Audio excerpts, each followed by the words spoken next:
the field here in Piatt County today, and I am very excited to visit today with Jared Gregg, and we are out here farming, harvesting some soybeans today. So Jared, thanks for letting me join you today, and tell us a little bit about yourself and your background. I'm a 7th generation farmer from here in Piatt County. I graduated from the University of Illinois in 2006 with a degree in agribusiness, farm and financial management. Yeah. And from there went to be a loan officer for Farm Credit, and then transitioned back here to farm. Been here for the last 9 years. Tell me a little bit about the type of 4-H projects that you took in 4-H, and what did any of that have an impact on you? Oh, it had a massive impact. The 4-H projects that we primarily did growing up were all livestock. We showed hogs at the county fairs, and that was our main staple of our project. And then just a great learning experience. But I think more than that, it sets you up as a kind of a cornerstone for the rest of your life. The networks, the connections that you make just are lifelong. You don't know when you're doing it exactly what the end game is, but when you've gotten to this point in your life, you know exactly what 4-H did, and it set everything up for what came later.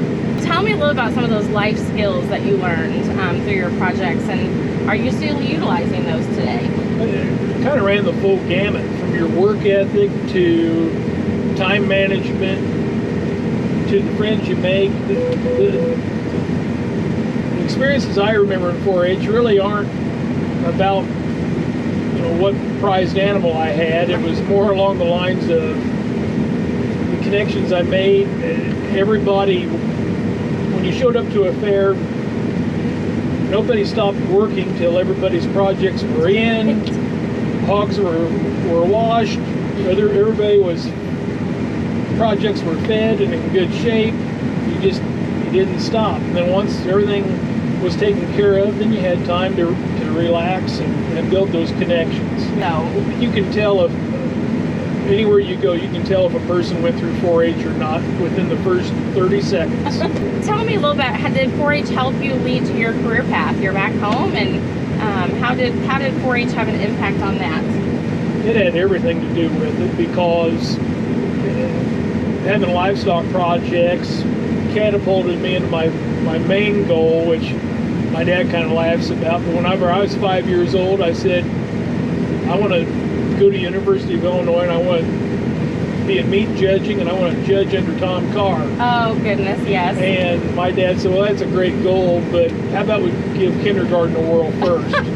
But those 4-H projects, the connections that you make, ended up propelling you and giving you the drive and work ethic to make it to the U of I. Yep. And come find out, a member of my 4-H club was on the judging team with me. Just solidified that relationship even more. Just to learn how to manage time, and while I was at the U of I and doing judging and taking the academic course load, I was also out here every chance I got. Absolutely. So you learned how to juggle. Yeah. As you think about your experiences in 4-H, what's one of your favorite memories that you had? I'd probably dive back to the 4-H fair in 1993. The fact that you can remember the date, that's impressive. Well, we've got pictures of that fair, and what I can remember is my grandpa being there. Oh, sure. And that was huge. My dad helping us boys with our projects. And again, the fellow 4-H member that went on to be in meats judging with me, Alan Perry and his family. Okay. Just something that sticks. Yes. It wasn't that the project did overly well, it was just that the people around you. Mental photograph in your mind of how things were, and a good, wholesome time in your life. Absolutely. That's fantastic. If you could give advice to a new 4-H'er, you have a clover bud, so you're looking at starting the 4-H experience with your daughter, correct? Correct. Yes. And so, what are you looking forward to most with her? But then, what advice would you give to a new 4-H'er? I'm looking forward to watching her go through the whole journey from start to finish. A lot happens from 8 to 18. Yes. And, you know, we kind of got a spoiler alert. We've got an idea of what's coming, but the journey, we have no idea. Yeah. So watching her get excited about more projects than just livestock, but all the different facets of 4-H opens up for you. It's just fun to watch when you're watching it through the prism of being a parent. Yeah. And how excited they get over what seems smaller to you, but it's It's big the to whole them. world to them. Yes, you're exactly right. So that's what I'm looking forward to. And when you get into it a little bit further as to what advice I'd give, I'd stop and have the 4-H'er, and it could be the leader, it could be folks at Illinois 4-H. And I would always ask the question, is there more? Yeah. And what I mean by that is there more that we could be doing as a club? Is there more that I could be doing individually? Because there's a difference between clubs within the state. Yes. And being able to know that, to know to look out for new ideas and bounce things off of different clubs will only make 4-H better for the club and the individual. Absolutely. I agree.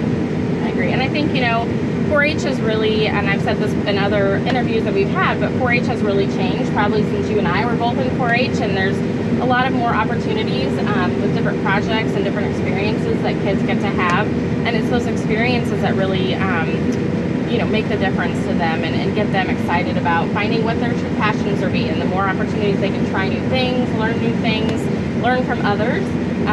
Learn by doing is the 4-H motto. I think that's something that's really exciting, and I'm excited to see where your daughter goes. It'll be really fun. So I'm excited for this generation of kids because it's more than just livestock projects. I think there's been a big commitment made to the urban youth, which Yes. is huge. Mm-hmm. And you just never know where your ties in 4-H might take you. I mean, look at the University of Illinois' head football coach. Yeah, He's a 4-H alum. He's a 4-H alum. So That's you right. just never know where that may take you, and where those skills and life lessons will come in handy on the big stage. That's right. Well, I appreciate the time. Is there anything else you want to share with us about your 4-H experience that we didn't get to talk about? I can't think of anything. It was just a great experience. Can't emphasize enough how much youth in Illinois ought to take advantage of this, because it will take you places and build relationships that you will cherish and need the rest of your life. Absolutely. Thank you. Thank you. Well, we are very glad and very grateful to have loyal alumni like you that are bringing the next generation into the 4-H program. And so, again, we are thrilled to be here today and to share our Clovers and Combines experience with you. And we thank Jared for allowing us to join him here in the field today. So we look forward to seeing you next time. Have a great day.